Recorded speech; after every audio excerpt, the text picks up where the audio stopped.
ఒక్కో పప్పుకి ఒక్కొక్క స్వభావం ఉంటుంది. అంటే మొత్తం ప్రోటీన్స్ ఫుల్గా ఉంటాయి పప్పుల్లో. రకరకాల పప్పులన్నీ కలిపి ఒక వడ చేస్తే ఎంత అద్భుతంగా ఉంటుందండి. తిలక్ నగర్లో ఉన్నాను, కాకినాడలో. మనకి అన్నపూర్ణమ్మ ఈరోజు 7 దాల్ వడ, 7 పప్పులతో వడ చేయబోతున్నారు. దీనికి ఏ పదార్థాలు వాడతారు, ఎలా చేస్తారు? 7 పప్పుల వడ చేయటానికి కావాల్సిన పదార్థాలు: ఎండు బఠానీ, మొక్కజొన్న గింజలు, శనగలు, పెసరపప్పు, సాయి మినప్పప్పు, శనగపప్పు, కందిపప్పు, గరం మసాలా, పసుపు,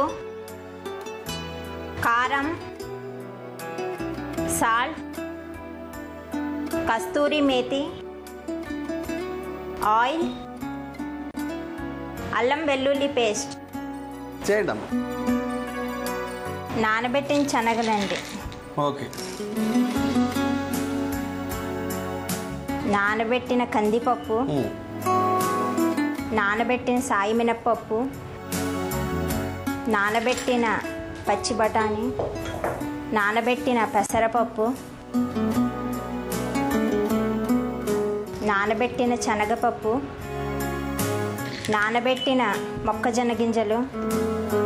ఇవి 7 రకాలండి పప్పులు. అమ్మా, ఇది ఎంతసేపు నానబెట్టాలి? రాత్రి నానబెట్టుకుంటే పొద్దున్న రెడీ అయిపోతుంది. ఓకే. దీన్ని ఇప్పుడు మిక్సీ చేస్తాం. మిక్సీ చేసిన తర్వాత మిగతా పదార్థాలన్నీ వేస్తారా? ఈ అల్లం వెల్లుల్లి మిక్సీ చేసిన ముద్దలో మళ్ళీ ఈ అల్లం వెల్లుల్లి పేస్ట్, కారం, గరం మసాలా, కస్తూరి మేతి, పసుపు ఇవి వేసి కలపాలండి. సాల్ట్. Okay, right. నానబెట్టుకున్న ఈ పప్పులన్నీ ఇప్పుడు మిక్సీ పడతాం. మిక్సీ పట్టుకున్న పిండి. ఓకే. ఇప్పుడు ఇందులో మిగతా పదార్థాలు వేద్దాం. వేద్దాం. సాల్ట్, కారం 1/2 స్పూన్. ఓకే, కారం. చిటికెడు పసుపు. Okay. Garam masala 1/2 spoon garam masala. Okay. Kasuri methi. అల్లం వెల్లుల్లి ముద్ద. అల్లం వెల్లుల్లి ముద్ద 1 స్పూన్. ఓకే.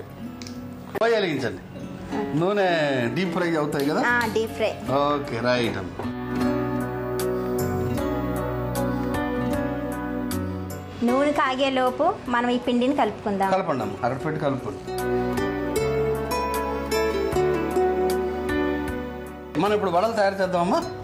చేయండి అమ్మ. అంటే ప్లాస్టిక్ కవర్ తీసుకోవాలి.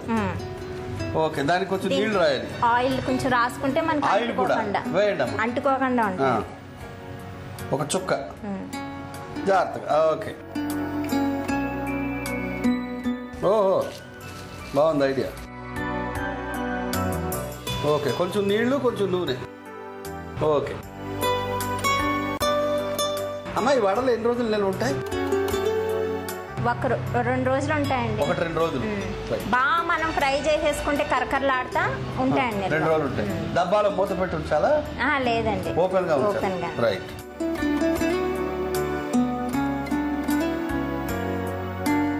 ఇక్కడ పెట్టుకుందామా, డైరెక్ట్ వేసేద్దాం? వేసేయండి.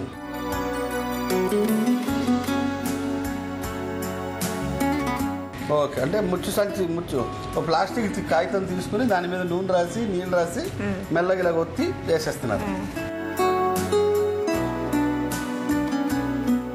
వేగినవి ఒక పక్కకి తిప్పుకోవాలండి. ఓకే. అంటే ఒక పక్క వేగితే రెండో పక్క తిప్పుకోవాలి. పప్పులు రాత్రంతా నానబెడతాం కాబట్టి మెత్తబడిపోయి ఉంటుంది. పైపచ్చి దాన్ని మిక్సీ కొట్టాం అంటే మొత్తం అది పప్పు అయిపోయి ఉంటుంది కాబట్టి మెత్తగా ఉంటుంది కాబట్టి అది మనం పేస్ట్ లాగా చేయమండి. దాన్ని కచ్చాపచ్చాగా బరకబరకగా అది మనం పేస్ట్ లా చేసిన వాళ్ళు బాగోవు.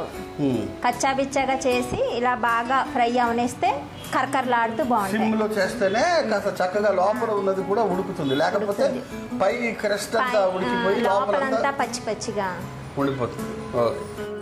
7 పప్పులు రెడీ అయిపోయిందండి. ప్లేట్లోకి తీసేసుకుందాం.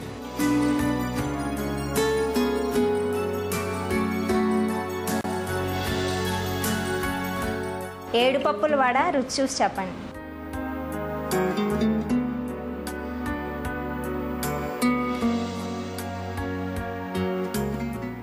ఆహా